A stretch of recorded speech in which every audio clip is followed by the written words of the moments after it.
Siamo qua con Darcy Loss Luzzato, lo abbiamo qua a Bento Gonçalves e lui è uno specialista dell'italiano.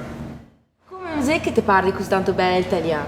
Perché è stata la mia prima lingua. La mia prima lingua mi diceva un frate che era amico mio, che la lingua che si ciuccia nei tetti della mamma non si perde mai, è quella che la più bella del mondo.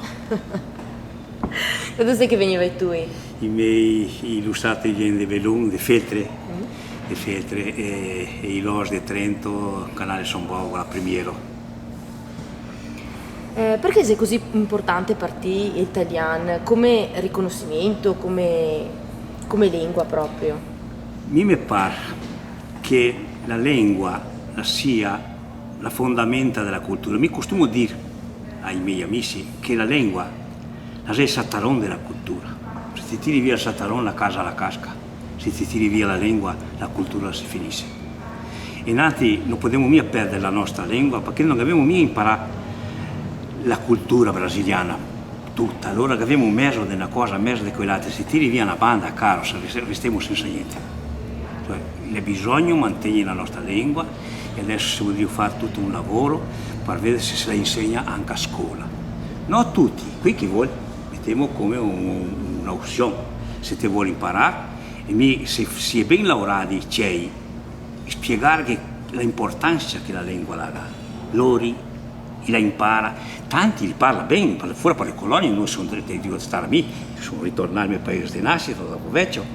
Noi altri parliamo tutti così, se parliamo per strada, qualche parola in brasiliano in mezzo, che se parole brasiliane che le va giuste proprio c'è meglio che la nostra, e lo si usa, se dopo era quella, ma tutti dopo la nostra lingua, grazie al Signore Dio. Tutti di sempre per mantenere viva la nostra lingua, scrivo in italiano, faccio poesia in italiano, parlo in italiano, gente che dice ma come che ti parli italiano? Dico come che parlo italiano se è la mia lingua materna, la lingua avuto che parli.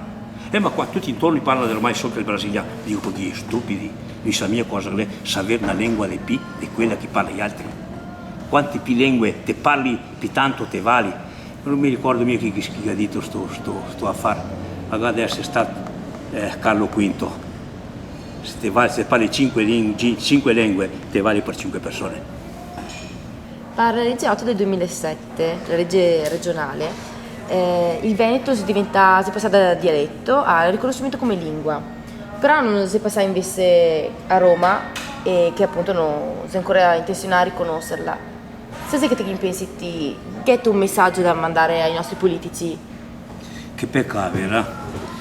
Il Veneto mi pare che si sia svegliato ora, ma adesso che tocca ai politici i cavalieri di muoversi in calori, non avevo mica altri, avevo qua deputato federale, deputato nazionale, che va a Roma e mostrare che è una lingua, è un diritto, e poi quel che si aveva detto prima, non si può lasciare di parlare la lingua materna.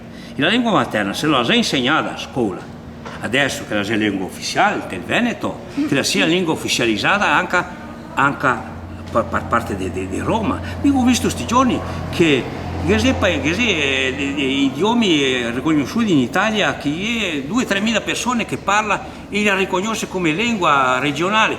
Ma Gesù Cristo, il Veneto gli è 4 milioni, 5 milioni, non so quanti che sia, che parla il Veneto a casa sua. Mi ricordo che sono andato... Nessuno mi ha detto niente, mi sono stato là diverse volte, una volta allo 10, quindi quante volte sono andato nel Veneto, mi ho sempre parlato italiano che è simile al Veneto. E allora se adesso è una lingua ufficiale per la regione, che fa sa forza, lo so che i veneti si intrigano con l'altro, è una roba, la sentiamo anche qua noi altri, siamo veneti, ascolta, si intrigano con l'altro, ma è la mia ora di assalare le intrighe, abbracciarsi tutti, andare giù a Roma e mostrare che ascolta la nostra lingua, vogliamo parlarla scelta, proprio giusta, tutti d'accordo, parlare tutti il medesimo idioma, tutto il veneto, tirarlo sul meglio che si può, perché allora si diventa una lingua ufficiale, la diventa anche una lingua letteraria e una lingua internazionale. E se Dio dopo, chissà, l'Italia gli era 30 paesetti differenti un dell'altro, poi mi succede un'altra volta che si sdeffe fuori e diventa 30 paesetti un'altra volta, e allora ogni paesetto che capi la sua lingua. e la maniera di mantenere la nostra lingua, il Veneto, è parlando il Veneto sempre a casa sua, per strada, a scuola. Mi ho visto questi giorni anche un tuo fratello, non so se è stato a Treviso, che aveva risposto, una domanda al professore, e ha risposto in Veneto il professore e lo ha mandato a casa. Ma Gesù Cristo non è un diritto suo, matti, ti devi su tutti insieme. C'è i deputati vostri là, in a Roma, fino alla commissione, in sono 10 treni pieni e fighe forza davanti al Parlamento, mostri che aveva forza, mostri che si veneti, di essere indipendenti per 1000 anni, perché adesso sta sotto l'istata degli altri. Parli la vostra lingua.